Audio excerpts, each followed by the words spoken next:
The title of my speech is Human Dignity and Unity in the Post-COVID Era.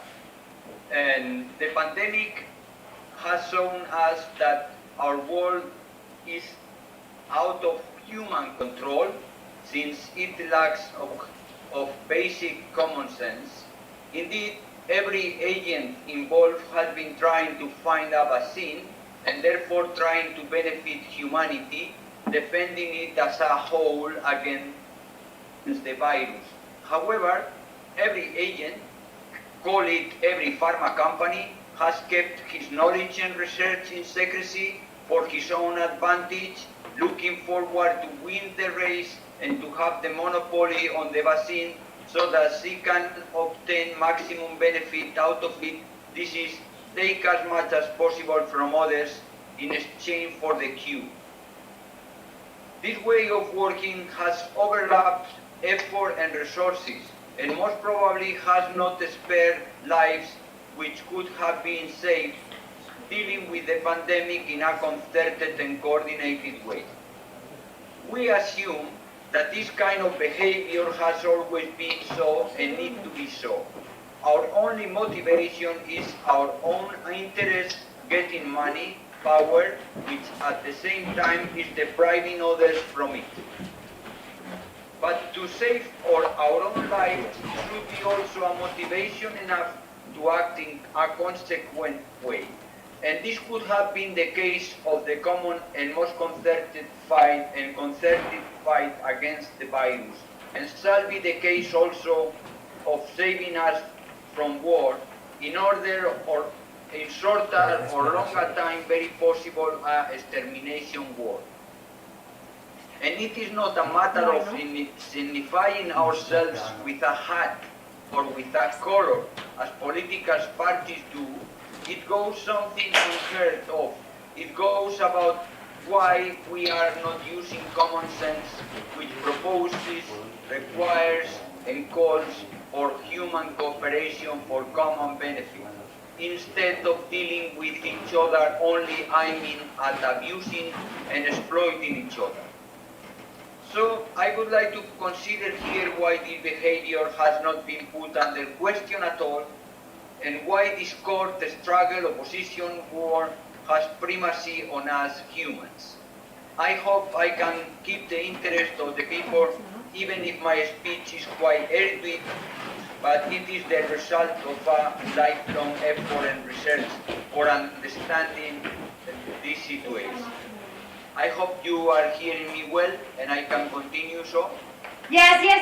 It's just that the volume is a little bit low, but it's not your fault. Continue. It's very good. Please continue. Okay, thank you. So, first, let me introduce the question as follows. The founding and most relevant books of Western and Eastern culture, The Art of War and the Iliad, share the same topic, war. And even if their approach is quite different because of The Art of War adopts a realistic, impartial view, letting aside war's causes, the Iliad sides with the Greeks' aggressor. The conclusion of both books is quite similar. The art of war is the art of deception. All warfare is based on deception, says Sun Tzu, the author of The Art of War, in the first lines of The Art of War. And the Greeks put it into practice, winning the war by deceiving the Trojans with the wooden sacred horse. War is also won by obtaining more knowledge than the enemy, and consequently it is of utmost importance to prevent the enemy from obtaining information from us, so that false figuration, idealism, was used in the West, while the Chinese way for hiding the truth is rather based on silence, in a very limited or no disclosure at all of intention. However, deception that not only or even mostly refers to the enemy, but to our own side, to our human resources or war resources. Since only disoriented, they give up themselves to the leadership, and so they can be used without restraint. We can see that all along the 11th chapter of the Art of War. And this was also the practical case with the Greeks' use of religions and beliefs. Therefore, the Greeks condemned Socrates, literally as recorded by Plato and other sources, for not believing in the city gods and consequently corrupting the youth. The art of war, however, distinguishes the life of the state from human life. War is the life of a state. It begins. While not all in human biological life is war, it may be that Chinese assume that difference and consequently departed from a realist approach to knowledge, a knowledge addressing humans as such, based on empathy or on putting ourselves in other people's shoes. We can illustrate it by reading the first lines of the Analect of Confucius. The master said, "It is not pleasant to learn with constant perseverance and application. It is not delightful to have friends coming from distant quarters. Is he not a man of complete virtue who feels no discomposure, though men may not take notice of him?" Confucius is proposing an analogy to the reader, and the reader virtually experiences it and freely decides if it is right or not. In this case, Confucius is praising constant learning and suggests that learning is so pleasant as to receive friends from afar. They deserve special attention, will share interesting news with us, etc. And if you can understand the sage writings of the past, you don't need to be prized by the people around you, recognized by other people around you. You are no longer dependent on them because you can confirm by yourself your value, your human dignity upon your understanding of those sages you read and you understand. So this was my introduction, and now this part is called Chinese wisdom. Confucius wanted to restore the order of the dynastic unite rule and put an end to the chaos of the warring states period. But Mozi, another most important Chinese philosopher, sees Confucianism as a fatalism. Not even because Confucianism may not want or expect to put an end to war. Mencius, as a Confucius follower, thought it was possible. A virtuous king would make all other kings and people willingly submit to his virtue or benevolence, as in the legendary case of the sage kings. Mozi's accusation rather points out to Confucian inequality, a system based on the overwhelming power of one or a few on all the people, and all the people are at their mercy, at their service, is this despotic system. Inequality implies discrimination and giving up common sense, first of all expressed by the lack of transparency and unequal access to information. This is the explicit and great difference between the love of the most universal love meant to benefit all and consequently open and transparent to each one judgment and election, and the love of the opaque, hidden benevolence preached by Confucianism as strongly affirmed by the great learning and by Mencius, actually meant to oppose Moism, universal love and universal benefit. Confucian rituals also defy common sense. They are devised by and according to the state interest, while neo-moistes can be considered a compilation of scientific research and human knowledge made available for all and every human being, and no longer interested in proposing it to a centralized government, as it was first candidly intended with the first writing of the Mois, the so-called triads. Mo thesis that the possibility of common sense lies in universality, inclusive care. This is all humans living in the same community. Well, I have here the example most used copied. I have the quote, but I will resume it for you. Mothi says that imagine that you rob some peaches from someone and you are blamed and punished by it.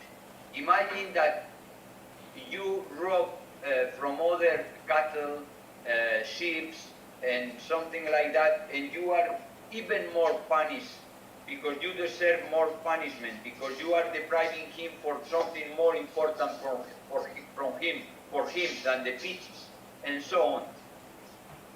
But so everybody has understanding of that. But if you go to another country and you rob and steal from them, you may be considered a hero because you are actually doing something benefiting your own people. Or the same Mothi says, other sample. If you kill one person, everybody would say that is a wrong action and you must be punished. But if you kill 10 people, you are even more wrong and you shall be more punished still. And if you kill 100 people, you shall be 100 times punished. But if you go to and you kill other people in other state, then you are prized as a hero. So this is the problem we have, that we have set different standards in our way of dealing with ourselves because we are divided in different states. So he says that it is the same, these cases, as if a person see something a little black, right? And he says, okay, this is black, but if this person sees something very black, and he says, oh, this is white, we must think that this person doesn't understand what is white and what is black, right? Well, this is the situation about us humans, that if we live together, we have the same sense of judging each other. And the same Mothi says also, if you taste something sweet, and then you taste something a little sweet, and you say this is sweet, but you taste something very, very sweet, and you say this is bitter, we have to think that you don't know what is bitter and what is sweet.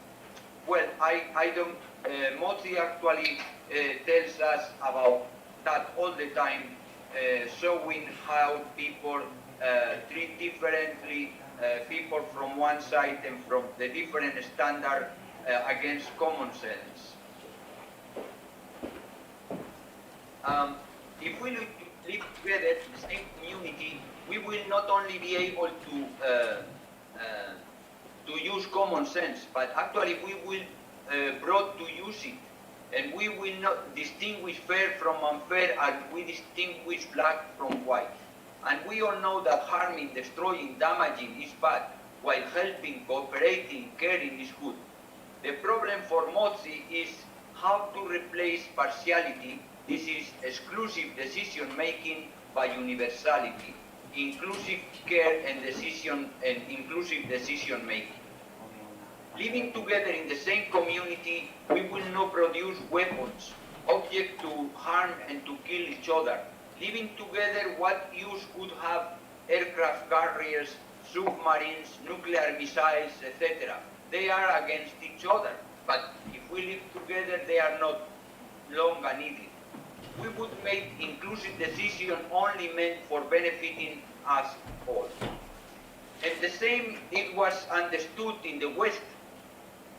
We have the Western cosmopolitans, the followers of Socrates, the Cynics and the Stoics, and we can see here the founder of Stoicism, which is Zeno of Citium, and we have lost his work.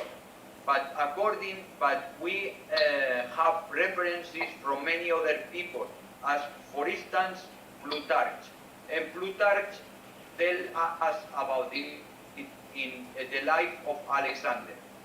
He says, the much admired Republic of Zeno, the founder of the Stoic sect, is summed up in one principle, that we don't live apart in communities and cities differentiated by particular laws of justice, but that we consider all men as fellow citizens of the same community, and that there is a single life and a single order, because they understood the same exactly as Moses. In the West, without any communication between the two sides. So, the problem is how to transform partiality, exclusive decision-making into inclusive decision-making. Moses shows also that there is no contradiction among humans. On the contrary, we are all interested in the common good. We see how objects can be improved according to their aim. Since a car is meant to go fast, it is better car if we achieve it to go even faster. If it is meant to carry things, it is a better car if it can carry out more and more, or more heavy things, and so on. And this aim also tells us how to use it and by whom, in an objective way. And for instance, when talking about burials, criticizing Confucianism, Moses says that we have just to proceed rationally. The coffin shall not be placed too shallow, for it not to be opened by the animals, or not too deep as to be reached underground water, and no much more is needed. Something beneficial for one person, as for instance better optical devices or eye surgery technique, is an improvement for all people in the world, since we all have eyes, etc. If something benefits the world, go ahead with it, says Moses. If something harms the world, stop it, he also says again and again. There is no contradiction among us humans, but ignorance. But we have to add here that this ignorance is not caused by a kind of limited faculty of understanding, but by the state of world we live in, caused by exclusive decision-making, by partiality, and lack of universal law, something we must overcome. Even if Moists would say that opposing the truth of Moism is like throwing eggs trying to break a stone, the Moist doctrine was not able to progress. On the contrary, it was rightly refused by the warring states, since it would harm their interests, as the legist so well. How is it that you teach the people humanity, and then you pretend the state whose life is worth to be efficient, to kill others, to defeat the enemy? Mencius goes about it too. Never has been there such a state of society without the state where it prevailed, rising the royal sway. So they understood that therefore they refused Moism. It was a good idea, but it could not be implemented. So in the Chinese, later on, when universal law was impossible to be achieved in a limited area, and since the Moist has to propose it in an unilateral way, it was harmful for their own side. Moist rivals knew it is as well, as we see in the last part of the Moist. In the Moist book, they actually criticize them because they don't know the limits of the world. Therefore, how can be they telling about universal law if they don't know the world and they don't know the people in it? Indeed, this was the problem of Demoists, as also the Western cosmopolitans, like the Stoicism. They knew that living together would solve the human problems, but they were limited to Europe. They didn't know what was around them and where were the people in the world. But what is currently our case? We know the limits of the world and all their inhabitants, and where they are and what they do.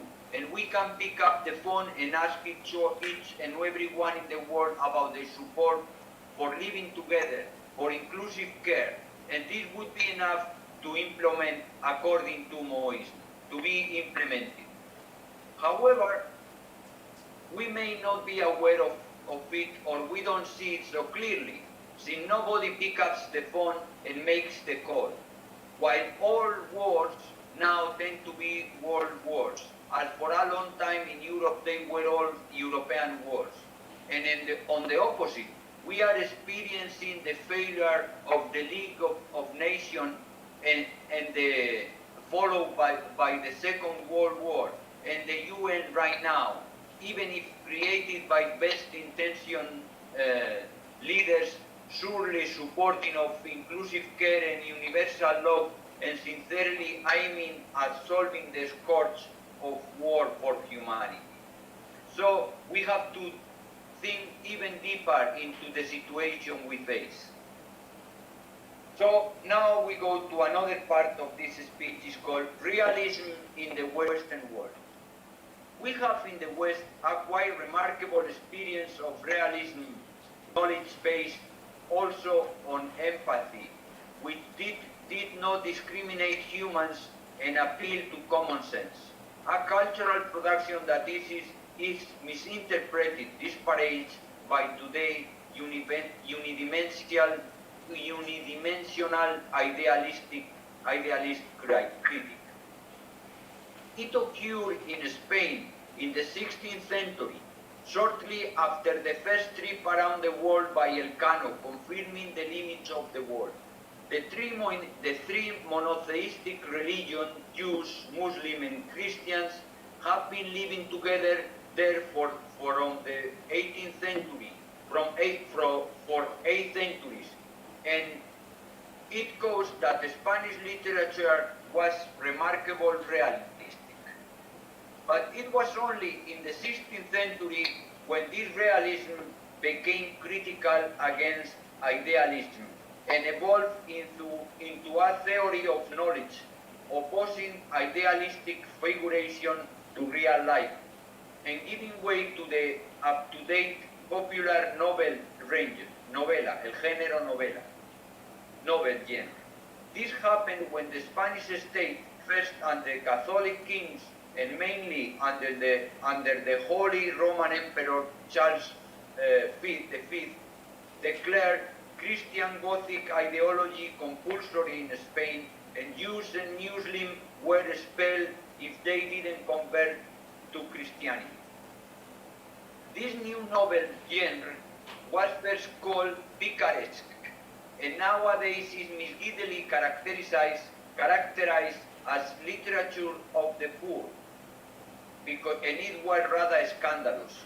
It unconsciously kept a presupposition of idealism, the evil of human nature, a nature motivated by lust and greed. The peak of this process, initiated by the great play La Celestina, was and the extraordinary picaresque novel El Lazarillo.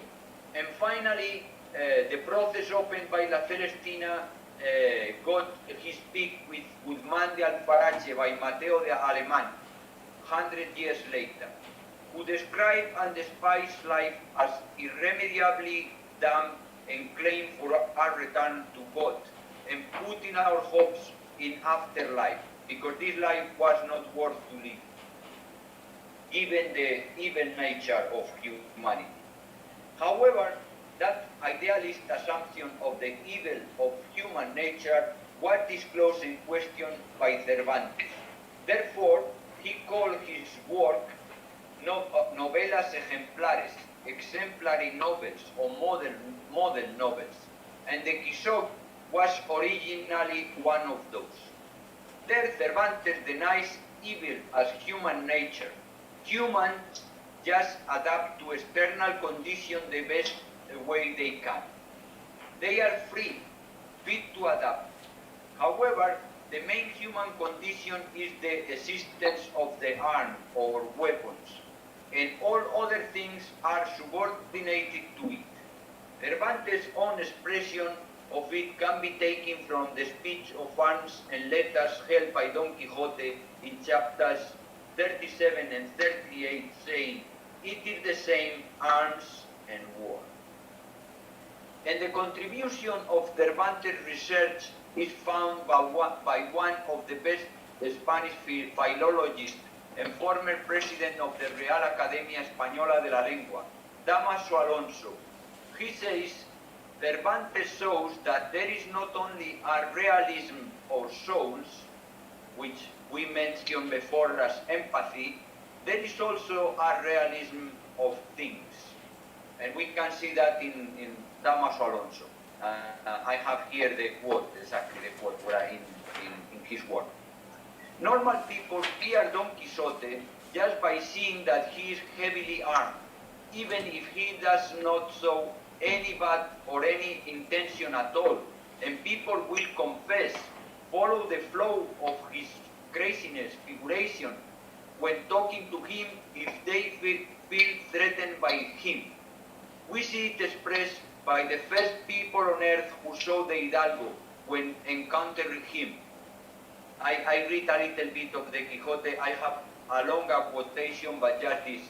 He rode up to the inn, and the ladies who seen a man of this sort approaching in full armor and with lance and buckler were turned in dismay into the inn.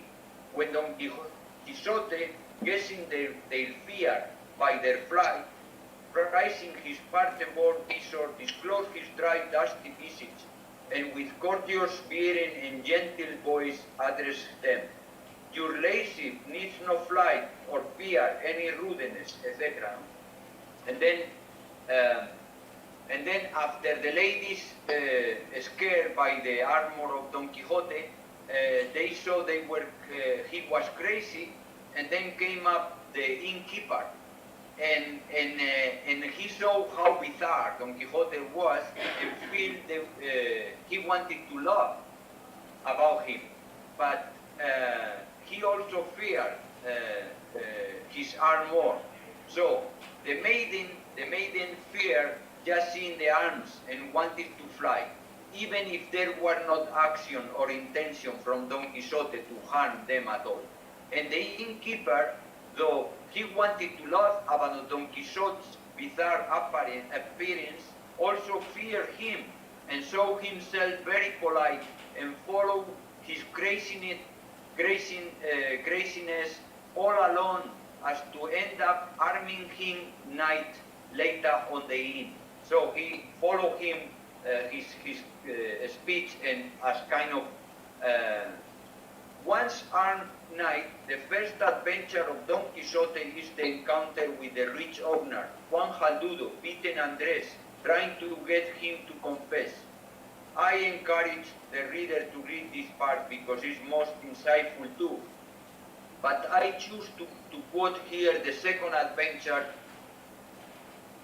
since it reminds me of Socrates' case, and also it is the seed idea of Cervantes' novel taken from the Prima León.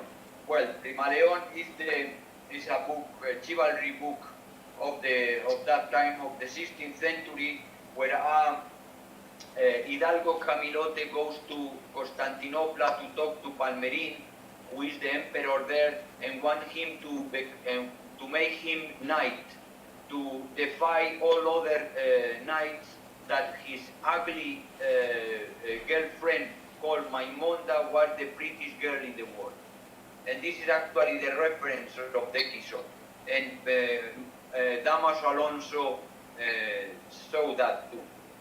So, the Don Quixote meets some merchants going to Murcia to buy silk, and they he tries them to confess that Dulcinea is the prettiest in the world. And they said to him, Sir Knight, we don't know who is this good lady is that you speak of. Show her us, for if she is such beauty as you suggest, with all our hearts and without any pressure, we will confess the truth that is in our part required of us, that is the most beautiful in the world. And Don Quixote replied in anger, if I were to show her to you, replied Don Quixote, what merit would you have in confessing a truth so manifest? The essential point is that without seeing her, you must believe, confess, affirm, swear, and defend it. So you see, this is the belief. We have to believe things. Actually, this is the idea of the idealist.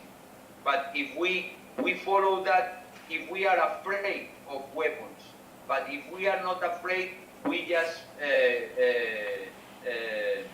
lost about Don Quixote, as those people do. He tries to attack them, but he falls down. The Rocinante falls and then beat him. When we see that we fight for empty ideals, because the idea is that Cervantes shows that indeed the world is not idealist, life is another thing.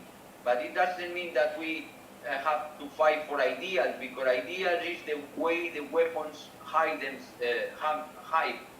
themselves. When we see that the fight for empty ideals good only as consigns, what is the reason for our fighting? And the answer is arms resistance. The virtual projection depriving us of freedom is the war or the cause of war. But it is not only a question of personal freedom. Its implications are illustrated with the case of our adventure called the Helmet of Mambrino, originally a sewing ball, another important element of the first part of the Quixote. When the ball's owner re-encounters the knight and other people in another inn, he claims his tool back. Don Quixote has taken it from him by force, but he does not hold any kind of responsibility, because he sees it as a helmet, and a helmet is an arm. Therefore, he says, I took it in good war and consequently made me legal and legitimate owner. And along with the fight for the arm, for the weapon, for the helmet, we fight for everything, because everything serves and it is subordinate to the arm or weapon, because an arm, actually, the form of an arm is the army. So it's incorporated arms, are the arms. Even history is made by the winner. The exploits of knights pass into the heritage of the victor, said Cervantes. Therefore, Sancho, representative of the normal man, goes together with Don Quixote, because he knows that property is violence, and it is the result of war, and subordinated to the arm. And the reason for Don Quixote's sallies is to wage war. Sancho is dreaming of getting an earldom, an insula, or something like it, but anything does. Once the barbar owner of the ball flew, Sancho picked up the back saddle and what he could be there left of value, as he would always do. So Sancho goes with Don Quixote to pick up the pieces of the war, which is the ownership. Even if Cervantes lived after the full discovery of the limits of the world, he knew he could not express his thought directly, because the diffusion of his disclosure would be, as in Mozzi's case, still limited, and therefore it would harm his side. This is Spain, his state, his army, and mostly undermine the required ideological militance of the Spanish. The Spanish had the ideology of fighting everywhere, trying to spread Catholicism, right? And also making it deeper with the Inquisition in Spain. Spain was at the time trying to expand Catholicism to all world quarter and pushing it deeper domestically with the effort of the Inquisition. Indeed, similarly to Mozi ends, dismissed once China unified the state didn't allow Mozi's breeding, even if they are called universal law. And all information was under state control. Cervantes' novel was immediately harshly condemned by his contemporary Lope de Vega, the intellectual leader of his time. And another very different disfigured apocryphal Quixote was printed a few years later, after the first, which pushed Cervantes to publish a second part confirming the first. And again, centuries later, the novel has been purposely misinterpreted by leading Spanish intellectuals to safeguard the Spanish state. In fact, it only became famous back in the 19th century due to the publicity made of it in other European countries. A poison is the Quixote in Spain veins for the Partist intellectual Jiménez Caballero, and many have changed the meaning of the story, praising the craziness of Don Quixote and despising Cervantes as a resented writer. Amongst them, one of the two most important Spanish philosophers, Unamuno, but many others too. That effect was also well perceived by Lord Byron, as we can read in his poem on the Quixote, the knight who ended with the Spanish chivalry. We have to face reality without going on deceiving ourselves. Cervantes shows us the white flag in two very significant moments of the novel, two parts. In the first part, the white cloth called white flag is the mean of the encounter and love between the Christian captive in Algiers and Zoraida, members of the two irreconcilable faiths. And in the second part, once Don Quixote has overcome the lions, raise his spears without white cloth to call the other flying from the lions. And the car carrying the lions belongs to the king, and it is called 4 times the car of the flags, of the color flags, as it carries many on top.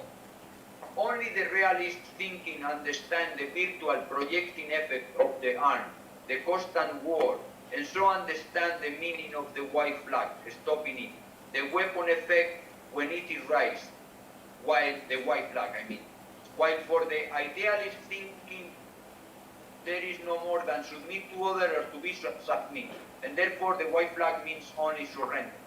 Cervantes' wisdom, as Moses, can finally be fully disclosed in our present time, but still in a more smart and discreet way, are this contribution to the Eastern and Western philosophy common studies. And then I have here the last part is some analysis of the arm. We saw in the Quixote that arms are the same as war. They are the cause of war, and to end with the war we have to end with arms. The simple existence of things meant to harm and kill, present in nature before human appeared, brought them, humans, to adapt in order to survive, and they also organized as incorporate weapons or armed units, what nowadays are the states. An army must be hierarchically organized, like a pyramid, with only one head as its tops, and it includes the possession of land, and all the people and goods in it. And any weapon must be incorporated, otherwise must be destroyed. If inside the territory is illegal, if outside the territory is enemy, though armies, allies usually, because they must fight together against a third party. This is what put them together. But there is no possibility for peace amongst states as the idealism elaborates. Humans are ready to harm and destroy others, since they are both organized to destroy one another and projecting a power meant to submitting others. Clausewitz puts it in his way. I am quoting Clausewitz. Independently of any particular political aim, War purpose is always to disarm the enemy, because in this way we put him at our mercy, and he will comply with our will, our political aim, whatever it may be. And at the same time, our aim is subordinated to anything that reinforces our army, increases our destruction power. Only if we unite, if we set up a shared security and inclusive decision-making system, its consequence, along with using common sense, is disarmament and border dismantling, because arms are only against each other, and they will have no reason to be anymore. Now, the difficulty for replacing partiality by universality, as most wanted, is the armed conditioning us. Beside war, they cause obscurity and chaos. Since they are meant to harm, their purpose needs to be hidden. Since the arm has to be hidden, reality is figuratively explained by ideologies. In our time, the economy, as much in the liberal as in the socialist world, they both justify the state, the army, the armed unit, as a protector or guarantee of property, in the case of liberalism, or of productive work, as in the case of socialism. However, the arm is not the result of something, or it is justified by something else. As already mentioned, when we talk about Sancho having property according with the arm he would serve, one arm is just because or against another arm. So the arm is by itself, no other reason. If the nuclear weapons are against other nuclear weapons, the aircraft carriers are against other weapons. No, they don't have a reason to be because property or something like that. The arm, and now this is the philosophical explanation of it, the arm is the necessary condition of private property. What means necessary condition? It means that without it, property cannot exist, because property is violence, and if you don't put means of violence, you cannot have property. So it's a necessary condition of property. And on the other side, while all things are there to serve us, only the arm is meant to harm others, to kill, and therefore the arm cannot be meant to be shared, and it is essentially private. So the arm is the only essentially thing which is actually private, and therefore also the sufficient condition. I want you to understand and to see necessary condition and sufficient condition. Sufficient condition means there is something, so it must be something else, which is private property. This is everything must necessarily serve, contribute to an army or to another. And people's property, what we have, what we think we have, is actually granted to us only because it serves an arm, not to another army. And in this way, we increase our own army power.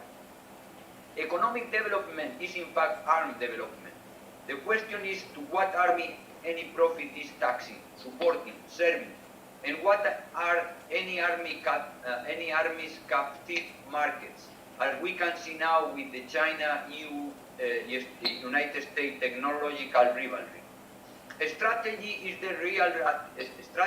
the movement of the army, is the real activity of the states. They are arranging and moving of the army, and everything is subordinated to it, even if we don't see it. Inventions are first achieved as weapons, or weapons improvements, as it was the case of cars, planes, ships, phones, internet, etc. While cities, capital, ports are strategically built too, even if we don't know that, we don't notice that. The castle above and the dirty poor houses spread around below give us the real image. So was it in the past, and so is it now. If we unite, discern, and Mothi show it, resources will be used according to their best service for all. And so the vaccine, the private property was there as in feudalism to ensure that it contributes to a specific weapon only. It's not because our sake, because people need to have property. Once it does not, there is nothing valuable in having property. It doesn't mean that why people have to have buildings and so on. It's the state actually who has buildings. It doesn't mean that people are expropriated or deprived of what they use or even prevented from their current habits and judgment. They will be free to use things as now. But just being aware of what is discriminating or wasteful, or if they are addicted to some doping, etc. It will be not so easy, the same addiction for future generation educated within the frame of the human community. And this are harmed by human unity. And the same goes for other issues. As long as there are property and thieves, we cannot renounce to the police. We will renounce to the police when there is no need of it. And the same is with border control. They cannot be dismantled if there is some control in immigration, etc. Manuel, sorry, it's time to finish. I am about to finish. Okay, thank you. Yeah, the key is that we will share information and we will just proceed with everybody's agreement only.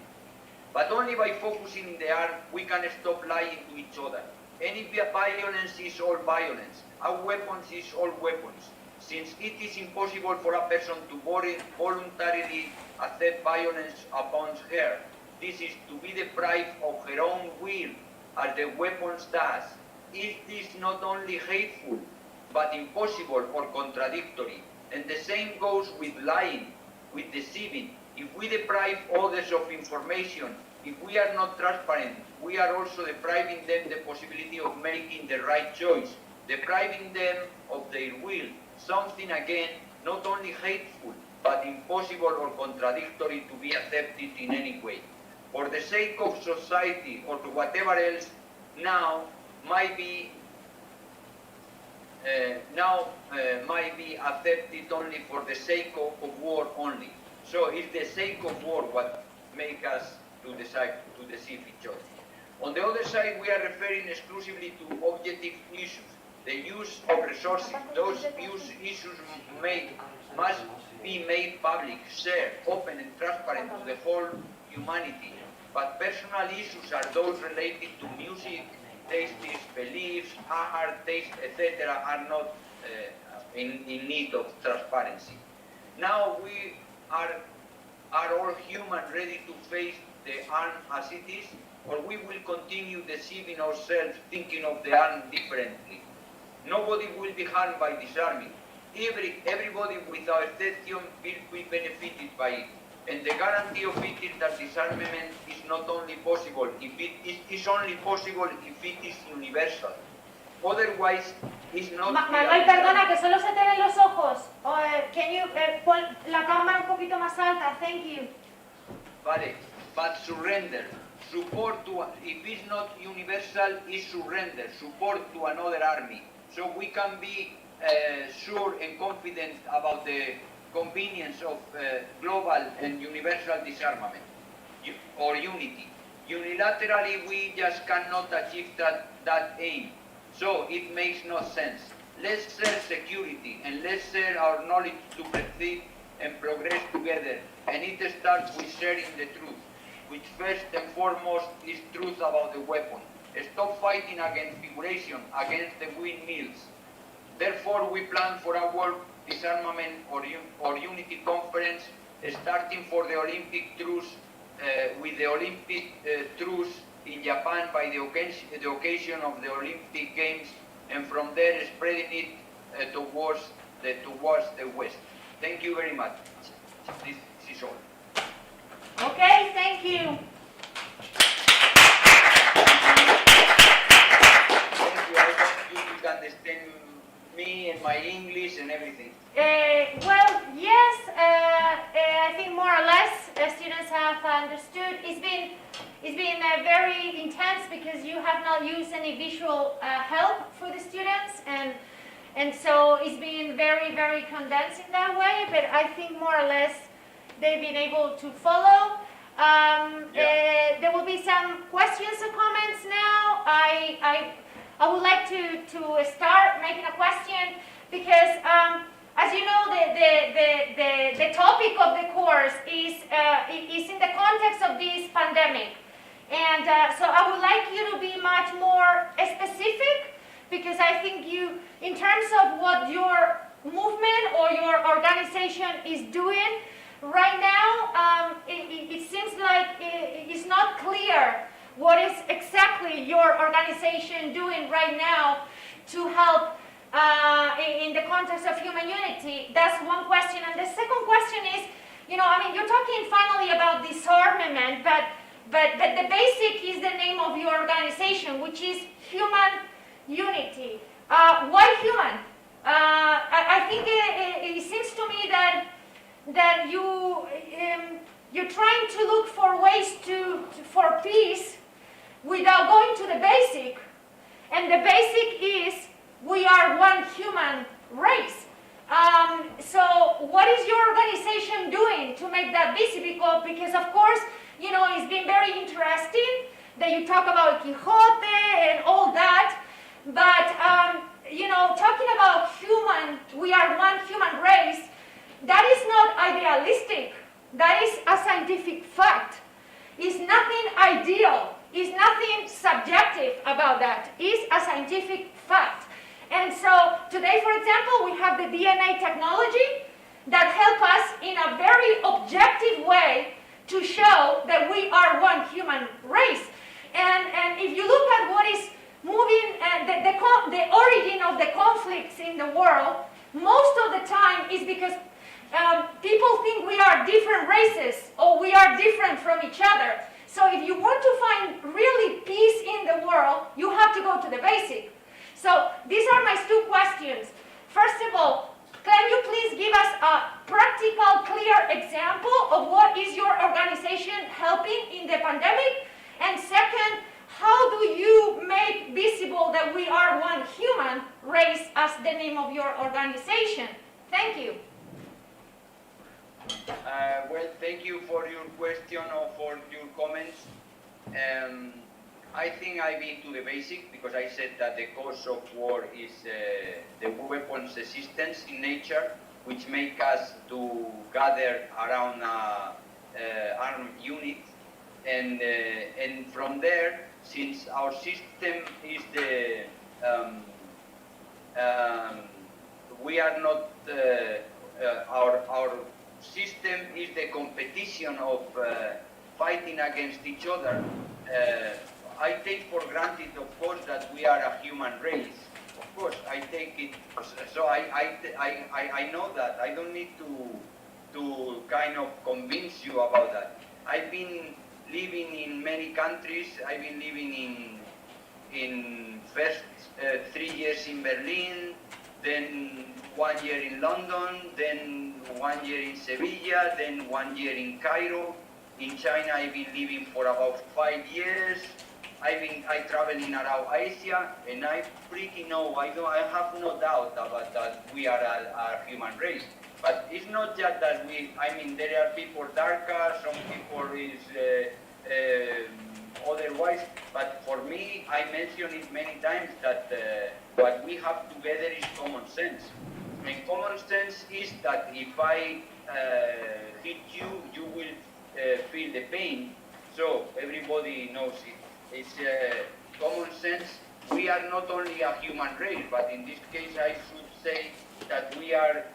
We have this common sense also for animals and for the whole universe, which is unity. So I am not putting our unity in the sense that we are the same and this conduct us to unity.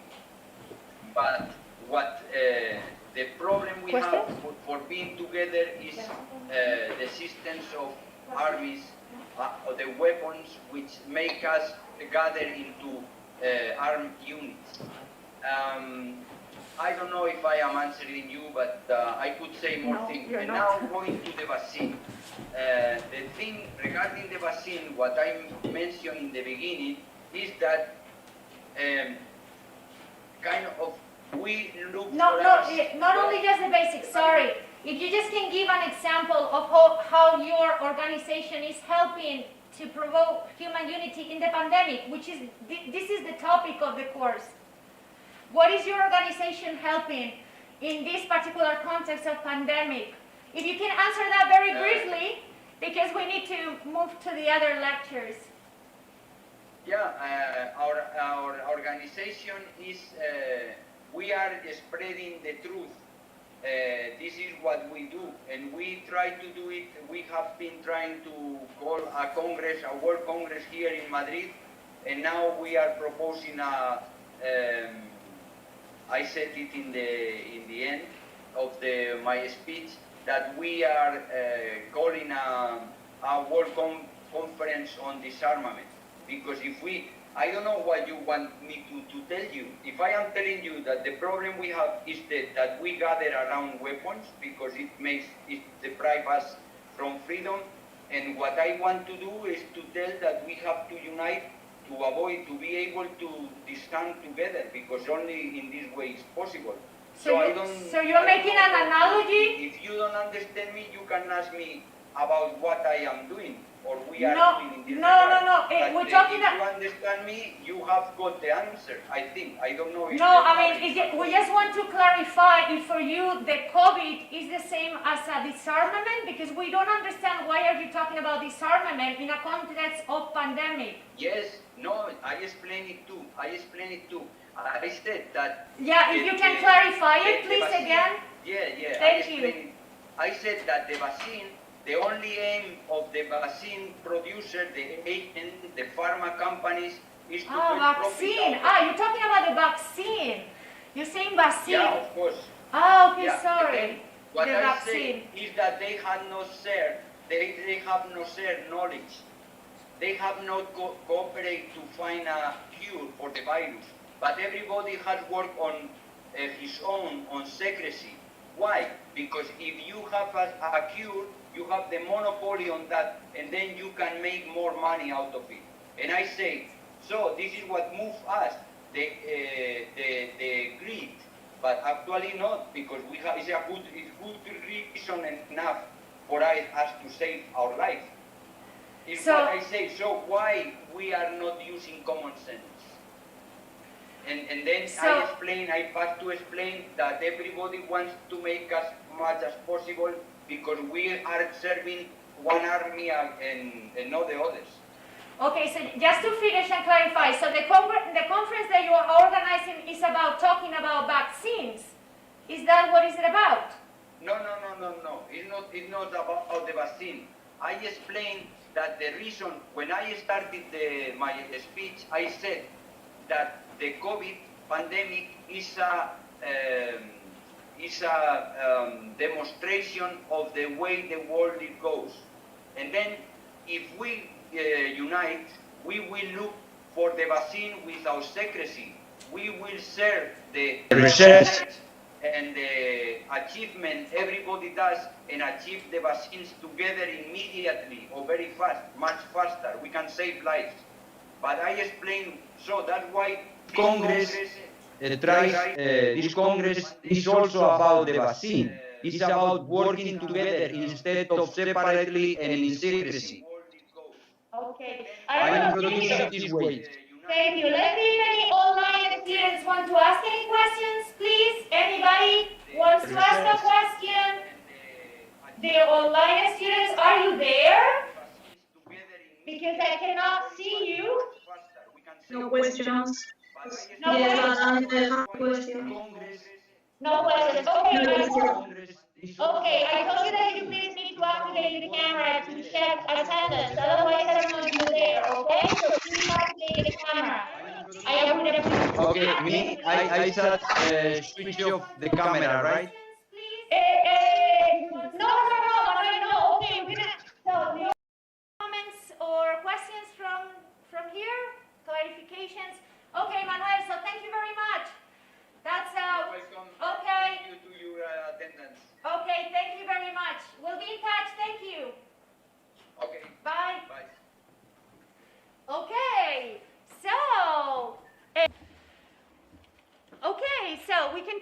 with the second session of today's lectures, and it is a pleasure for me and a great honor to introduce Dr. María Lara Palma.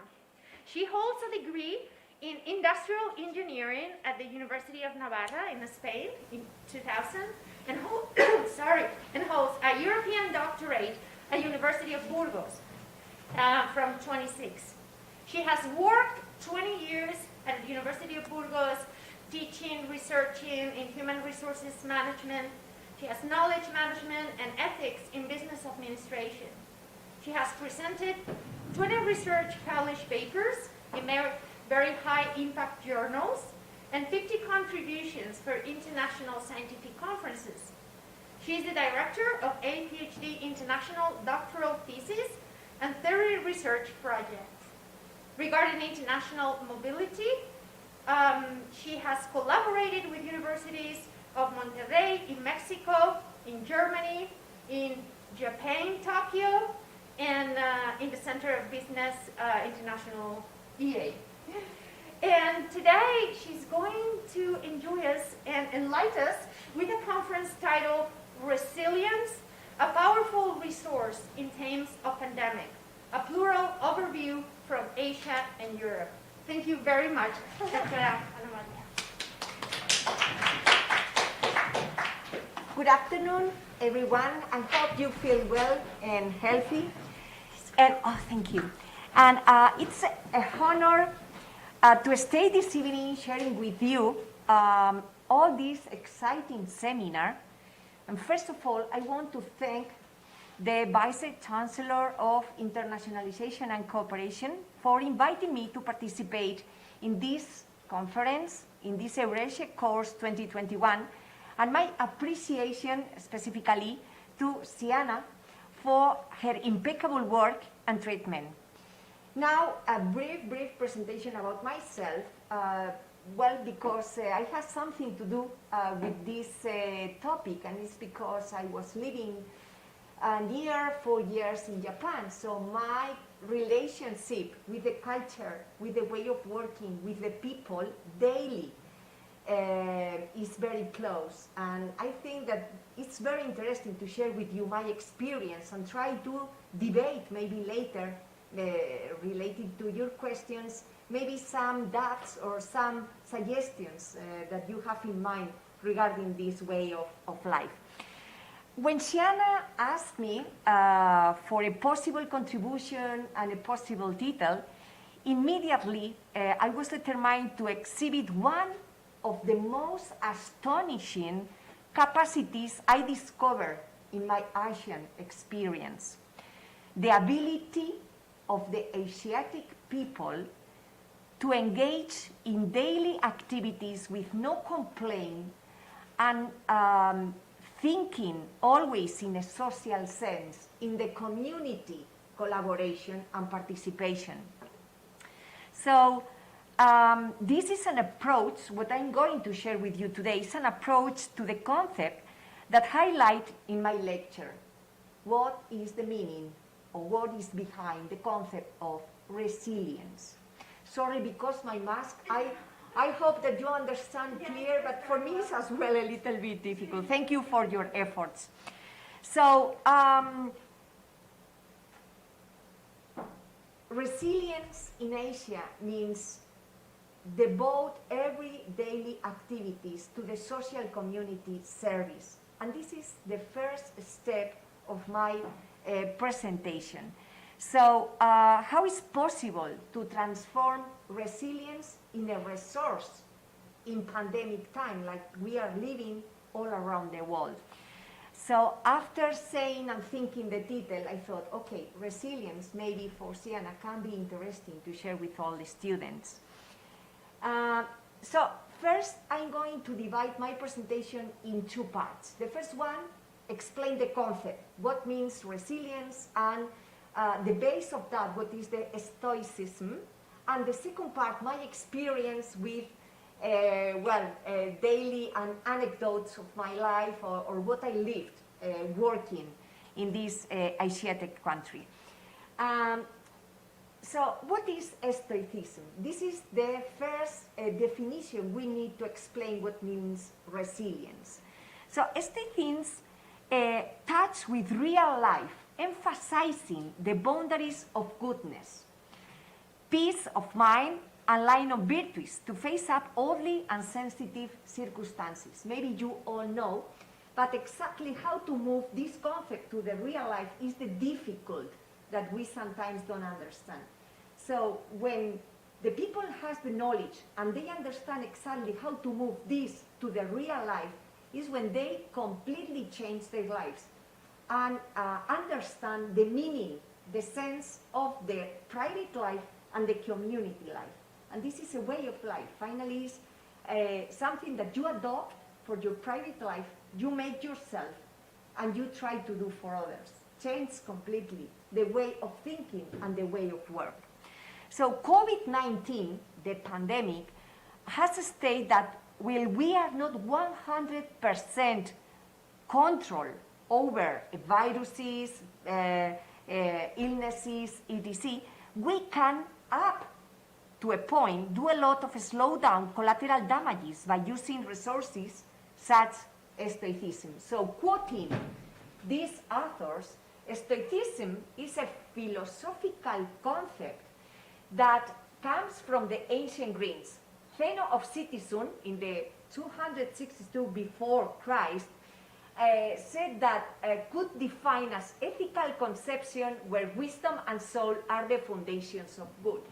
So finally, all we do, or all what this philosophical aspect tell to us is that we have to find the virtue of all the things we do and transform it in a service for the others, even the things we don't like.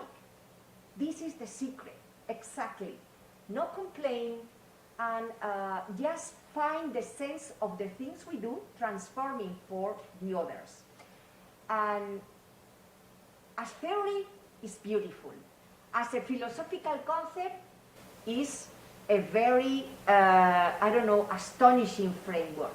The difficult thing is how to transform it in the real life, in our daily activities, in your studies, in your work, in your relations with your friends or with your family, even in your private life with your, other relatives. So this is the secret of the Stoicism and the secret of the resilience. So how do Asian people do this? Since they are very, very child, since they go to the school, they are educated, they grow up in 3 pillars: discipline, knowledge, and respect. And this is exactly the definition of resilience. So it's my considered opinion that resilience is the ability to assimilate the events of the day-to-day and transform it into a life experience, assimilate as a vital experience by means discipline, strength, and respect. Well, this is easy to say, and if I want to explain the theoretical framework, I need to go to the books. I need to quote the experts and the people that in the past were defining this. So I really suggest you 2 very beautiful books, and I'm going to explain this to know exactly what means, but making a comparison between Europe and Asia, between what we are and what the ancient war fighters, that was, for example, the samurais. All you have known about samurais, all you have seen many films. So the lectures, the sensei, the professors, the person that shared the knowledge and transformed the knowledge in wisdom were these kind of people. So based on these 2 books, the first one, El Libro de los 5 Anillos, it's really suggests you like a must book. Miyamoto Musashi based the life of a samurai, transforming it to our real life nowadays. Samurais were in the past. Nowadays, it's just only a figure that we can find in many castles, in a lot of places, just for pictures. But in the past, the wisdom and the experience of the samurais are nowadays using by the real citizens of Asia. So Miyamoto Musashi gives some recommendations when facing the enemy. Well, in a war, the enemy is the person is against you fighting. But speaking about resilience, the enemy are the problems we have to face up daily. Problems regarding, I don't know, just an example, money, how to pay this. Problems regarding our friends, oh, they are not in my net, social net, so I cannot communicate as far as. Problems are that you are a student and maybe you are not getting success in some subjects. Problems, illnesses, problems that mom, dad, or our, I don't know, girlfriend, boyfriend is thinking something different from me, or we face daily different little problems. So this is the enemy, making, like a comparison in between what was the world and what is our days. So Musashi makes this comparison and say, okay, do you want some secrets? Do you want some tricks for your life? Listen, you have to know the enemies. Yeah, you have to. This is what the Asian people do. They analyze where are the problems and which is the problem. If you want to fight and win, you need to discover, first of all, what is your enemy. Second, you must anticipate your movements. That means the consequences. You have the problem, and immediately you say, okay, these are the consequences. Be ready. Be ready to fight against the consequences. Third, la pantalla nos está viendo en Teams y lo vamos we're going to check one more time. A ver. No, sí que se ve. Vamos a dejar de compartir y volver a compartir. Ok. No se está viendo en Teams, ¿vale? Vale. Le damos para compartir. Ahí. Sorry, Ana María. No. It's perfect. It's such a great lecture. Thank you. if you Now? Sí, ahora le damos a pantalla completa. Sí, let's show it up. yo creo que ya está. Okay. Can you see it now? Sí. Yes? Okay. Perfect. Technical problems. Thank you for the support that we have here. It's amazing. Thank you very much. If there is something missing, I can start from any point. I don't know. Ahí retorna, ¿no? Sí, ahora sí. Bueno, ya retorna.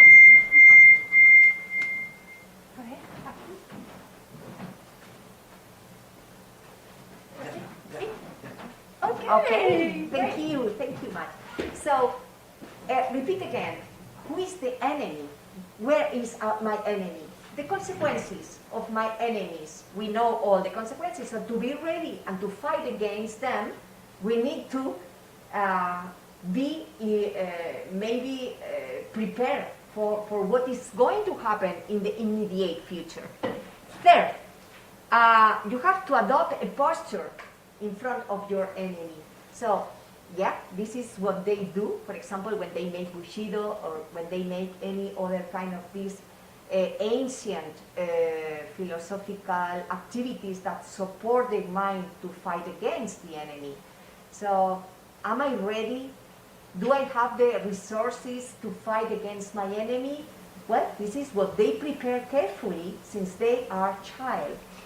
Then, combat without weapons. This means if you have your knowledge and you have wisdom, you can fight.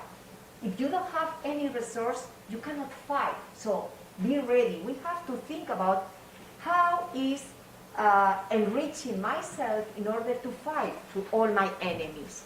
And finally, resolve, close the battle. Don't take bullet points that you have to manage continuously without close any problem. So with these examples, we export all these examples to the real life, and this is as they, Asian people, work and manage their lives. With real examples, you will see easily. But this is the theory, and it's important to know the concept. So if we move to the second book, very nice as well, Empresarios and Samurais. Yeah, it's an amazing book because every chapter defines very deeply some of the tricks to have success managing things. So exactly, the discipline is what is contained in this book. So what is the discipline for the Asian people? The knowledge code of the samurais is like, there is no trick, there is no pathway to go to the knowledge. You have to go all the steps. You cannot, a stupid example, but this is like this. It's like, okay, I want to finish my career and immediately I want to be the boss. Well, sometimes it's possible, but sometimes you need to make a way to get the experience, to face up the problems. And when you are the expert, maybe it's when you can manage that situation. So it's like, sometimes we want to give big steps to go to the end. And well, the way is the line. There is no possibility. What in this book is said is that the knowledge, there is not a shortcut for knowledge. Step by step, enjoy every minute that you are getting knowledge, because that makes you finally get the success of your knowledge. This is exactly what the book says, right? But not only that, they explain very carefully what means Bushido. And Bushido is like the PowerPoint, you can see 3 parts. Bu, what means warrior, Shi, Lord, and Du, way. So it's the honor code of the samurai. And it is next to a lot of other Asian words that maybe you have heard before. What is Shoshin, Chanoyu, Satori. So I'm going to explain very briefly each one, because you can see finally the meaning. What means, for example, Shoshin? Shoshin is the mind of the disciples. We have the sensei, the professor, and we have the disciples, okay? So exactly, Shoshin is that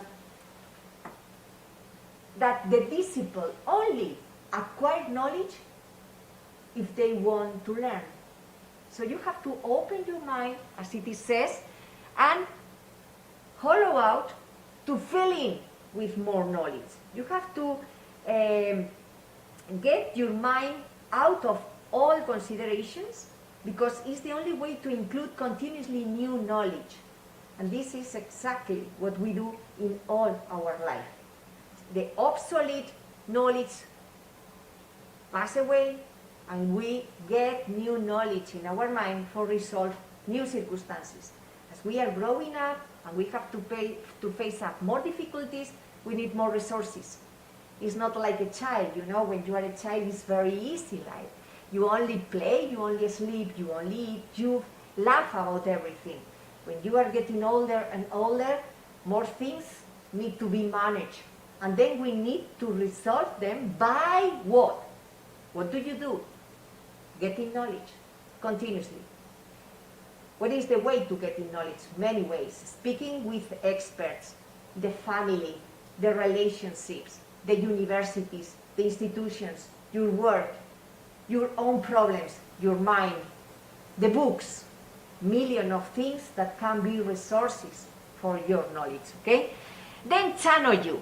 Chanoyu means admiration, purity, and balance. So it's like a unique moment, more or less, is a unique moment that must be kept as a treasure. Have you heard about the tea ceremony in Japan? It's amazing. It's a really treasure moment where they enjoy every movement, the hands, the time, the tea, the delicious moment that, for the clothes, the body positions, everything has a meaning. And because everything has a meaning, everything is a treasure. And they get that moment, that ceremony, as a treasure. And they share with others. Little things, big treasures. They don't need big things to enjoy. Enjoyable moments are little things. And I remember this is a very funny anecdote that when I was working with one of my Japanese colleagues, she used to tell me, Anna, you know, when I clean a dish, I enjoy. And I said, oh my God, excuse me? Is that true? I said, yeah. And I only think, enjoy the moment. Don't want to be hurry up to finish this and move on another thing. Enjoy what you are doing at that moment. If you are cleaning the dish, enjoy that you are cleaning the dish. And yeah, it's very funny, but since that moment, I enjoy cleaning my dishes because I try to find the enjoyable moment in everything I do, even though I don't like. Because they are treasures for us. Because we develop discipline. Because we develop stoicism. Because we develop a lot of aptitudes that will serve for our future moments. And looks funny and looks difficult, but it's completely real. It's completely real. So if we move on, the next one is Satori. What is Satori? Well, it's very funny as well because we have the master and we have the disciple. And exactly Satori is more or less like generate answers to questions that are not logic anymore. So the master make a question with no logic and the disciple think and try to give an answer, a logic answer, even though there is no logic answer to the question. And this is an exercise as well. Why? Because we try to get easy ways, easy answers to difficulties. And sometimes it's not possible. Sometimes there is no logic answer, and we have to try being creative to find the logic. And again, it's an exercise for our mind, for our brains. We are not used to do it immediately, sometimes in our society, and because it's building on sometimes these kind of things, we try to find immediately the answers, easy answers, not too much efforts. Well, this is not exactly the way of the samurais. The samurais fight, thinking, being creative, and not in an immediate moment. Take time. Enjoyable moments again. Okay? Fine. So fear. Oh, fear is is really good because we don't like fear. We hate fear. But because we feel fear, we are able in the future to face up difficulties. Otherwise, we don't recognize. And we could die or pass away because if we don't recognize the problem, it attacks to us and we don't have weapons to fight. So fear is necessary in our lives to recognize where the problem is and immediately start fighting. So again, a new lesson coming from these samurai experts. And then ukemi-waza. Ukemi-waza means perseverance. So it's more or less a set of techniques that they use to help the way of falling down, avoiding damaging, and trying to find how to recover immediately. It's difficult, right? Well, it's possible to get it as well. I know that I'm going to fall down. Well, it's for sure that I fall down, but I will try not to be damaged. I will have to use some resources, okay? And finally, the assertiveness, what is, okay? You are able to express what you want to communicate in a neutral way, not damaging the other. Being respect because you are in front of others and you don't want to damage the audience. Be neutral. You can express your own thinkings, your own thoughts, being neutral. You are not fighting. You are just only expressing your opinions. Okay? So, since in my case, what is my experience, since the Japanese children go to the school, they are educated in these kind of concepts, mainly the discipline, the respect, and the knowledge. It's very funny. I mean, as well, I remember when I go for in foreigner countries, I like to go to the cemeteries because it's good to see how the culture and the big figures were living and in Japan, not only samurais, the families, but there were cemeteries with a lot of big figures, and I don't know exactly what they were. And one day I asked the person, and I said, "Excuse me, who is these people that are here?" And they said, "They are the sensei." And sensei in Japan is the teachers, the professors, the people that in the schools or in the universities or share knowledge with the disciples. So the figure of the professor, the master of the knowledge, is very well considered because for them knowledge is a very big treasure as well. So exactly, more or less, this is the base of the resilience or the stoicism. Is something that sounds easy and it's difficult to achieve, but it's needed or is required to get this kind of philosophical aspects to understand, okay? So, and finally, the ikigai. Ikigai is the last concept I explained to construct the concept of resilience, and ikigai is the respect, more or less, is the behavior code of the samurais. So, it's easy or it's funny to realize that exactly the motto that these Asian people have in their mind is that they try to revert their own suffering into a social good.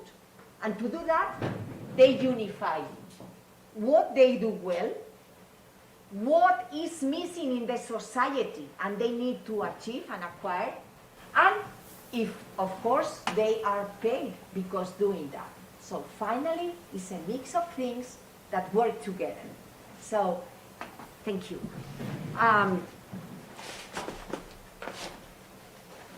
To look, ikigai, to look for that offer sense to the use. Perfect, thank you. And what they do, they identify the good.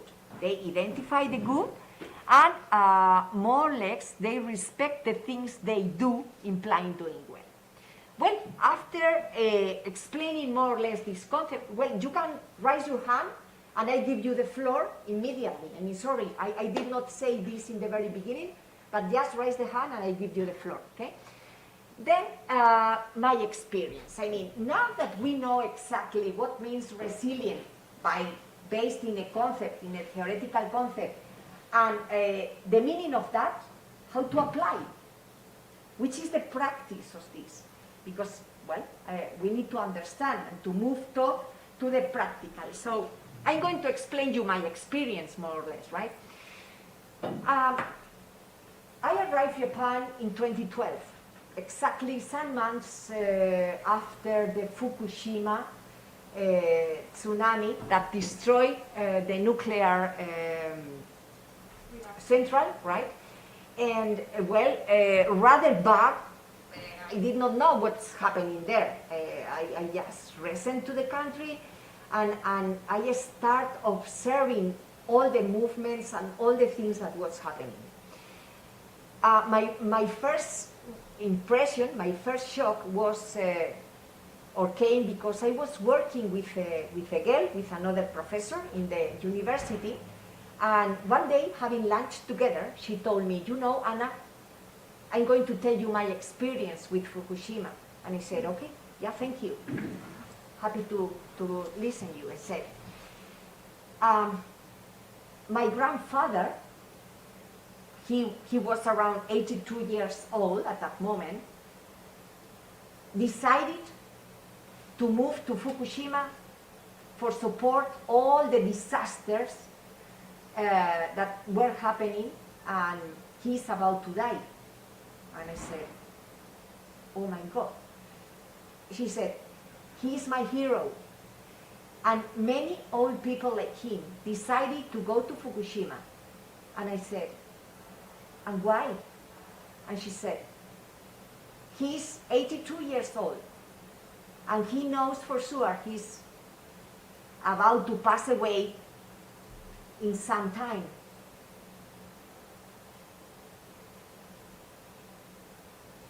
Young people need to live longer than he's going to live, and he has decided to help, knowing that he's going to die because cancer or because other tumors or something. He's my hero. He's the hero of the family. And that impacted me very much, because that's exactly the definition of the social and community service. Think in the other's service, not on your own benefits. And it's a real case. I mean, this happened, and she told me. So for that moment, I saw three important sentences coming from this experience. The first, they revert suffering into social good, always. If you are suffering, no problem, because makes sense if you are doing because the others. Amazing lesson, amazing lesson. Second, to understand citizenship as a fight against adversity, and this is as well very impact. It's like you combat the adversity and the problems thinking in the community again. And third, to guide everything towards community service.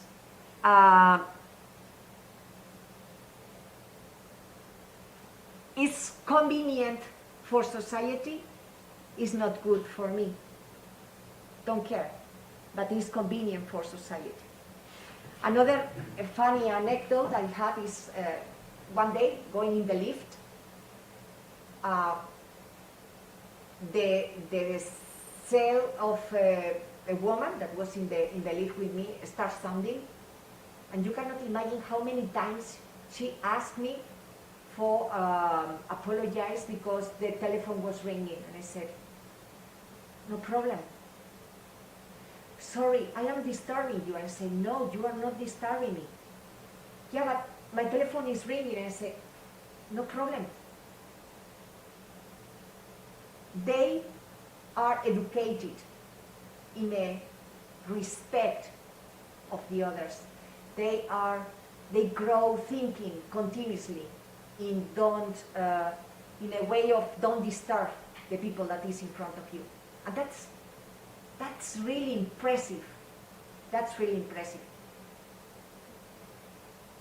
The behavior, the respect of the others.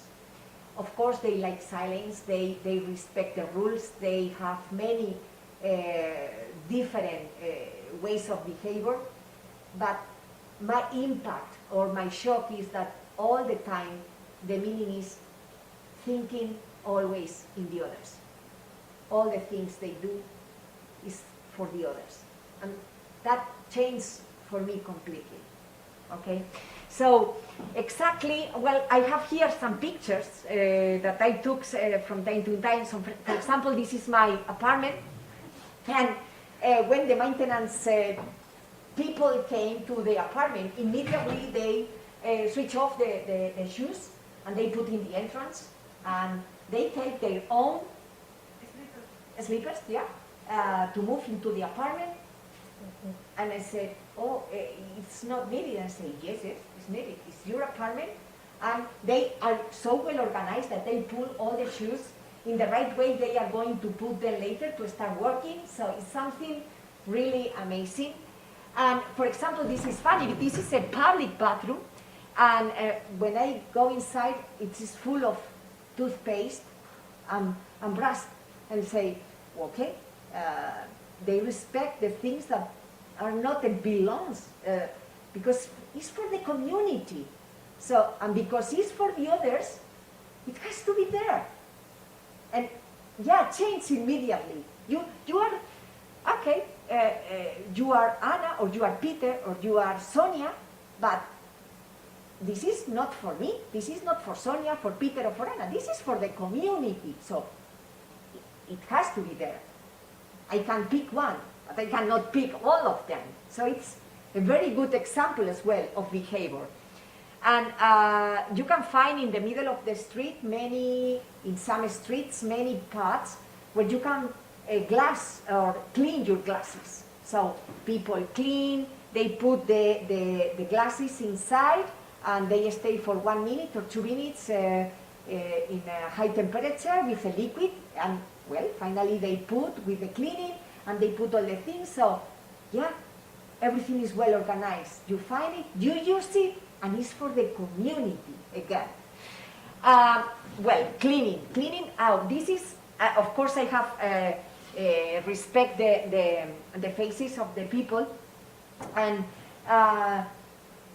you know, when they get retired with 65, 67, 8 years, when they get retired, if they are in a very good health conditions, they make social service for the community, because they think that they are receiving a quantity of money, and well, but they need to do something on the opposite way. So they clean the underground.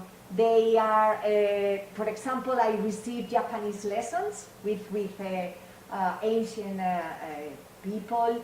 They clean the streets, the chewing gum, so everything is so clean, and it's because the social service is daily working. And it's because the mentality, it's a question of mentality. It's not a question of money, it's not a question of principles. They think in global, in the community, and that is so generous from their side, okay?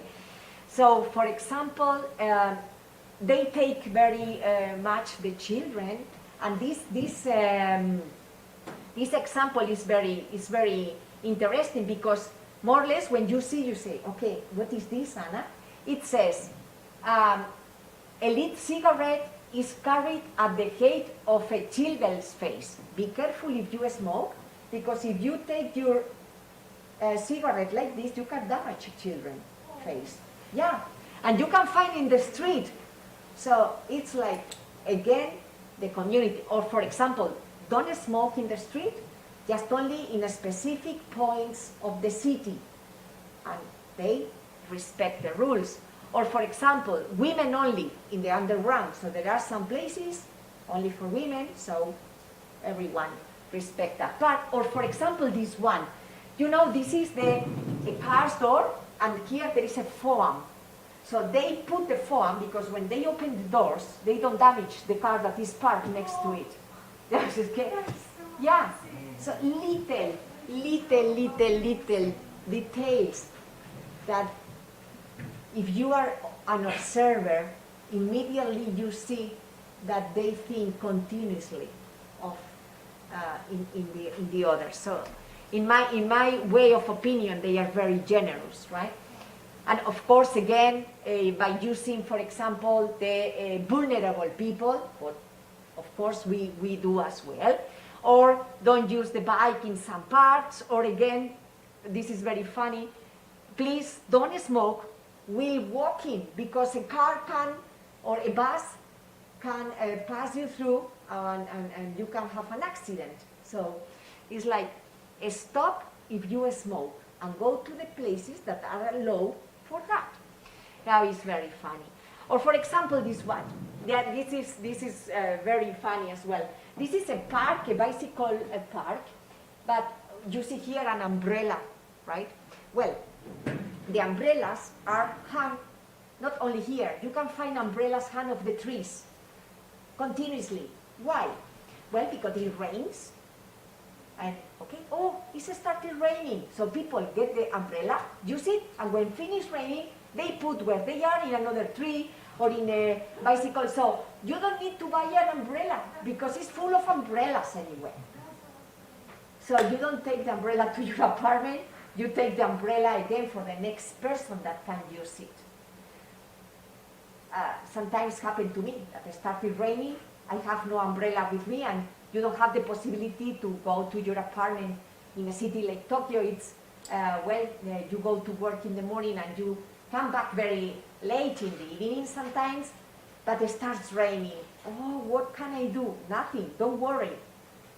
Go for a walk, because in 100 meters you can find an umbrella hung up in a tree or in any place, in a square or maybe inside next to a car, whatever. And when it finishes, you do the same. You repeat exactly the same. So you put the umbrella where you are, because someone will use it in the future. The service community is like the meaning of this part, okay? So, yeah, for example, here is the underground. No? In the train, please keep your mobile in silence in order not to restart. And you can see it's 30 million people daily living in Tokyo, only in Tokyo, 30 million people working, living around 24 million people. And sometimes I used to say to my husband, oh, am I speaking loud? Because people say, oh, must be a very stressful or noisy city. And I say, no. Sometimes I speak and I say, oh my God, I only listen myself, because all the cars are electric and the trains work perfectly, so people use the underground continuously and the trains line. And what? Exactly, there are no telephone ringings anywhere, so people that are in silence is a very good value there as well. So this is more or less my experience. So before finishing, I want to share just my lessons learned, more or less, from my experience, right? So it's like resilience is this. As Musashi used to say, we can use, for example, wood to make tables or to make doors, even though windows. But as well, we can use remans to do wedges. You know what this is? Podemos utilizar maderas muy pequeñas para cuñas que también sujetan las puertas. So, the usability of the things, the lessons learned of the little things, the details in all the things you do, the way you encourage and you face up your problems, the minor details but very well done, the treasure of every second of your life need to revert to the society. And this is the base of the resilience. A very, very perfect person by helping society, by helping yourself, by helping the others. So, thank you very much. This is my experience. Now, yeah, we can share together, or we can debate if you have some doubts or something to share. Thank you very much. Thank you so much, Anna. It's been an amazing and very inspiring and very insightful. I mean, I'm out of words. I've learned so much, you know, in such a little, and to hear from the students first. Comments, questions. Yes. Chelo, thank Sure. you. And then also for the online students, please. If you want to switch on the lights now, maybe I can see your faces. Sorry, because with my mask, with the distance. I know. so Everything makes it difficult. so. Yes, Chelo, go ahead. Yeah, Chelo. Okay, and so currently in the localization, did you see that the umbrella actions and this kind of action that is respect? The foreign people that go to Tokyo to EURASIA are continuing to respect this kind of... Chelo, Una sorry. cosita, con toda la naturalidad, ¿nos podemos poner un poco aquí para hacer las preguntas para que entre el sonido? ¿Sí? O si no le doy esto. Vale, perfecto. Pero os lo tenéis que pasar, ¿vale? A ver. Sorry, Chelo. Okay, so currently with the globalization, did you see that the action, like for example the umbrella one, the foreign people that go to Tokyo or Asia respect these kinds of actions? Sure. Of course, yes. In the very beginning, oh, thank you. Yeah. In the very beginning everyone is a little bit confused because they don't know how to do. You are in a new culture, you are very far away from your country, and you need to observe. And when you observe and you acquire all the things you are watching, you start doing the same. I think that this is exactly the right way to do the things. You try to do what you watch. And if, for example, they switch off their shoes before the entrances, you do the same because it's a symbol of respect.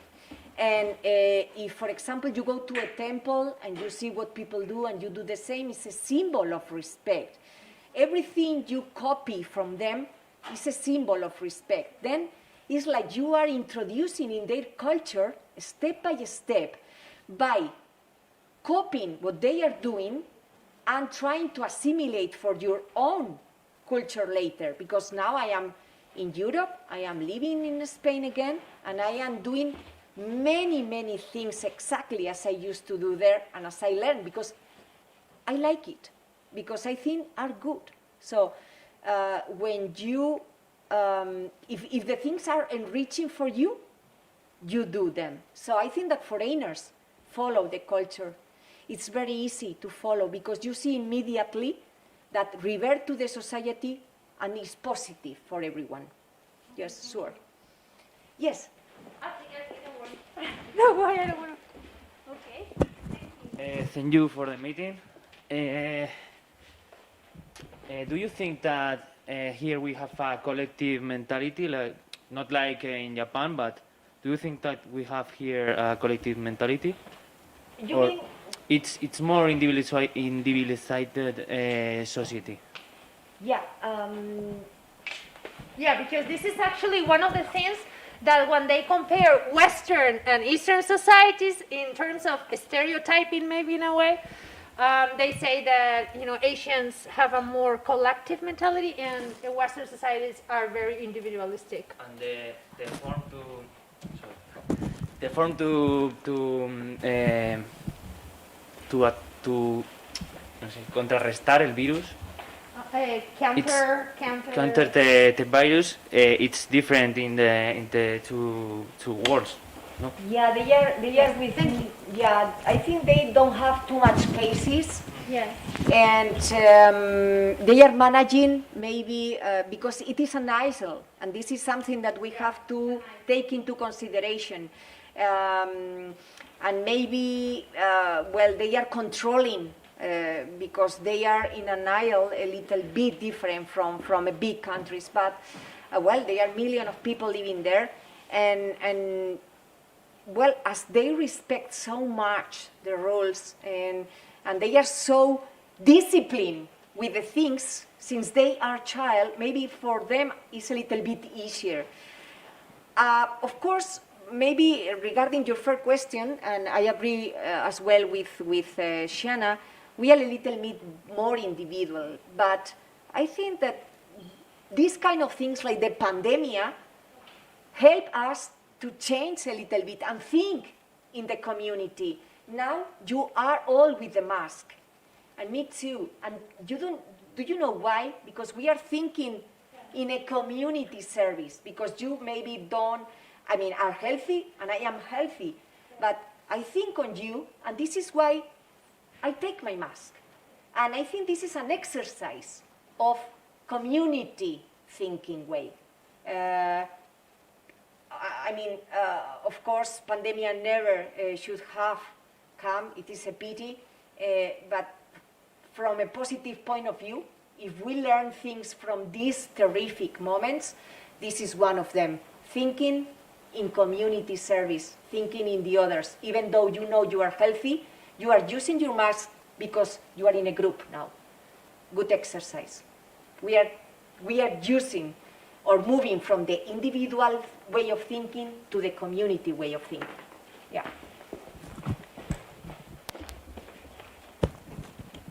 Well, first of all, thank you, Anna, for your presentation. It has been really enthusiastic and really positive and also really professional, so I really appreciate it. Thank you. And first, I would like to know if you think that a good application of the resilience can help to reduce inequalities in a nation. As resilience, you said that it is a way of transforming this suffering into a social welfare, and sometimes inequalities imply suffering itself. So I want to know your opinion. And second, I want to know that the Japanese culture is a collectivist society and it has a collectivist mind. So I want to know how can we translate this collectivist thinking into the individualistic European countries that we have another maybe way of think, and it is good for us and for the society to think maybe in a more collectivistic way. So. Thank you for, thank you, Sienna. I really appreciate your kind and nice words. Thank you. Well, I'm going to start for the second question. I think that, of course, we are different. A culture implies traditionally activities, cultural, religion, way of behavior. There are many parameters that make us different. But fortunately, because globalization unify all us in contributions like multinational companies that you have to work with multiculturalism circumstances, with peoples that are coming from other countries. And because we are global, we are changing. Maybe in the past, we were a little bit more independent, thinking maybe only as own countries. But nowadays, it's impossible. You see, starting for the students, Erasmus mobility is one of the examples that supports you or suggests you to learn from other cultures. So when you make mobility, what are students doing? Are they going to another country only for studying? No. They are going to learn how to manage with the new life. And the new life means new language, new traditional festivities, new religions sometimes, and for example in Asia, new people, new ways of working, new kind of studies, new levels of many things. So you learn. And fortunately, we are moving from the independent to the groupal way of thinking. It's necessary if we want to evolve. Otherwise, we will, stay like in the past forever and ever.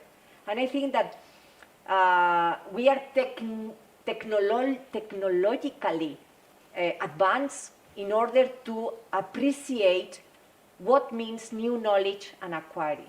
So we need to move from the individual to the collective way of thinking. There is no other way. And regarding your first question, you wanted to say regarding resilience, but in Europe or in Asia? Sorry. In both. In both. Well, I think that is more maybe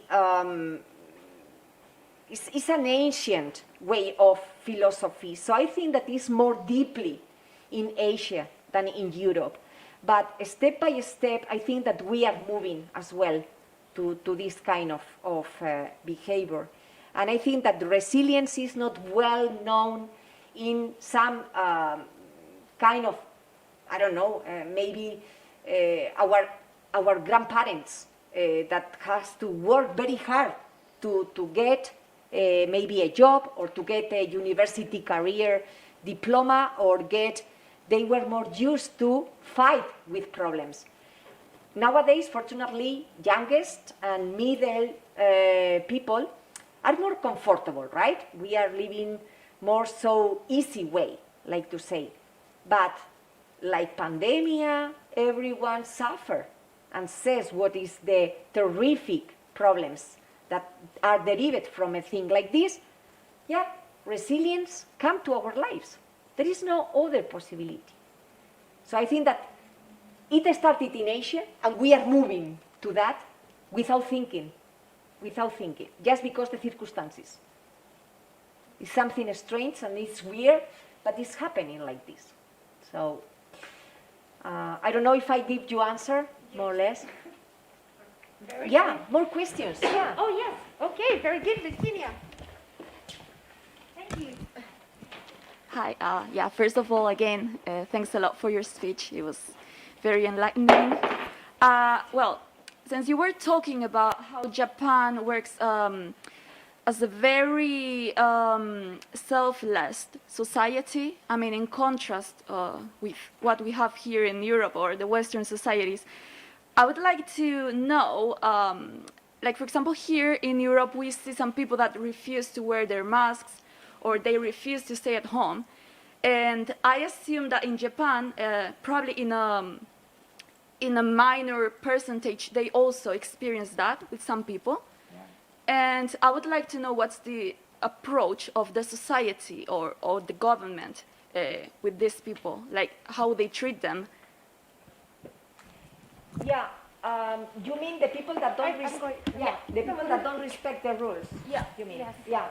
Well, it's very difficult to find this because, as I told you, since you are a child, it's like it's inside your educational skills, right? So they acquire since they are children. So for when they are adults, maybe it's more difficult not to do it. But well, as I told you, because they think in a society, the percentage of the people that don't forget the rules is minimum. I mean, there is not too much. Of course, always we are different, and all people, we can find many people in all the countries, right? But I think that, for example, the slogans of the publicity is continuously supporting and helping people to behave in this way. And they are so polite that when they have to tell you the things, they do like, you know, in a very neutral way. They don't look upset with you. They try to make you understand that if you don't do that, will be a damage. But they don't fight with you. They explain. They speak. So they instead of like punish them, right. they try to Fine. approach it in a different way. Yeah. So for me, for example, was very interested as well when I see the moms with the children. You know, when the children were doing a lot of noise or was behaving a little bit, was like children. I mean, children are children. Moms used to go to the children and very keeping silence, trying to say carefully and with very, very nice manners that what they was doing was not good. Explaining, speaking, but very loud, keeping silence. And I said, okay, and the children calmed down. So this is exactly what they do in the adults' way. They speak carefully, trying to make you understand, no punishing. Of course, when people behave bad, punish is as well there. I mean, the rules are the rules, and the law is the law. But there is another way, and they don't look at you as you are the opposite. You are once more, and you count. And because you count, they explain you that you count. And that's amazing, because people think, okay, I count. If I count, I have to change my behavior. And it's a way of it changes completely the way of thinking. And make you feel you are not a number. You are a person with name and surname. And if you do well, we'll revert to the society. And if you do bad, we can modify and do well. There is no punishment. So, and people do. Of course, because the mask, they used to use it before the pandemic, because in the underground, everyone takes the mask. I mean, even though the pandemic was not there. So it's like, well, something for don't disturb the other. Yeah, I mean, we're running out of time, and I know it's late. I just wanted to make one comment, just in relation to this. And please, I don't know if the online students, you have not activated the camera, you have not made questions. Please, you still have time. Everything, I mean, I'm just in love with Japan after your lecture. Like, for example, I've been trying to decide which Asian language I want to learn, and I think I made up my mind today. I'm definitely going to go for Japanese, even though my name is almost Chinese. So everybody, well, the founder of the EURASIA Foundation is Japanese, and last year he gave us a talk that is video lecture, but he also, the Secretary General, gave us a talk, and one of the focus he made was about this invisible enemy that is, in a way, feeling lonely. Mm-hmm. And he said that in Japan, there is a high rate number of suicides. Yeah. And looking at this mentality that you're telling me, it's just, how can that happen? Yeah. Yeah, I don't know if you just can give us I know it's late, I know you gotta go, but just, I appreciate so much your personal experience, because talking about this, you know, you've been there, and I know maybe, of course, you don't have an answer, but just your impression. Yeah, thank you for the question. Exactly. I don't know. I am not in the mind of the people that suicides and so sadly they try to do this. But I think that, I mean, when they do something bad, they are, under my point of view, sorry, it's my opinion, but I think they are so perfect that when they do something bad, they cannot support that. So it's like the samurai that when he loses needs to kill himself? I don't know, maybe. And it's like sometimes, it's my experience, okay? I'm going to speak about my experience. If I do something bad, I can think, okay, well, nothing happens. But it's not the way maybe they are thinking. I am just thinking that maybe it's, oh my God, how could I do this? I feel so bad with myself that I cannot continue being alive. So it's like they are very perfectionist, that they cannot commit anything wrong. Under my point of view, because all they do, under my opinion, and after living there, is perfection, poor perfection, in any detail. So they don't complain. And even though they are tired or they are working many hours per day, they don't say any word about, well, this is horrible, I cannot continue with this, I'm fed up with this, I'm blah, blah, blah. No. They don't say nothing. They continue working. They suffer, but okay, they keep in silence, and they think that it's good for the company or it's good for the community, but they don't complain. So when they do something wrong, I think that they feel so guilty, but this is under my point of view. I don't know exactly, because I am not psychologist, or I can not, interpret why they do that. but sometimes I consider myself that maybe this could be the reason, because they are perfect and they like to do the things perfect, every detail. And I really learned that things need to be in detail. This is, I don't know how to say, this is the excellence. And if you are doing something, do excellence. Don't do in an average or in a middle way of stay like, okay, it's enough. No, no, no, no. It's not enough. Complete the activity. Do it perfectly because you can. So, no, it's because I am thinking in the next thing and I am not cleaning my dish, enjoying, okay? Enjoy cleaning the dish, clean the dish perfectly, and then move on to the next activity. Perfection, excellence. I cannot say anything else.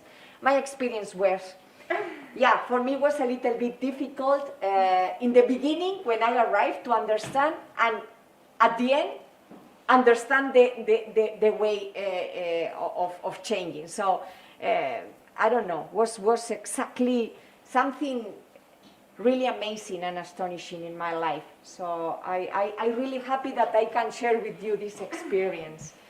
Well, just wrapping up, I think your lecture has been excellent. Thank And you. it's been very, very perfect in detail and especially, very personal. And I thank you for helping to make bridges from Europe and Asia and, trying to visualize the best of all and also highlight that it's education in the end, no? Yeah. So thank you so much. Yeah, It's you're been a pleasure. welcome. Thank you. Thank you so much. Thank you. Thank you. Thank you. Thank you so much. The online students didn't say anything, Yeah, but thank bueno. you, the online students as well. Okay, can we take a picture?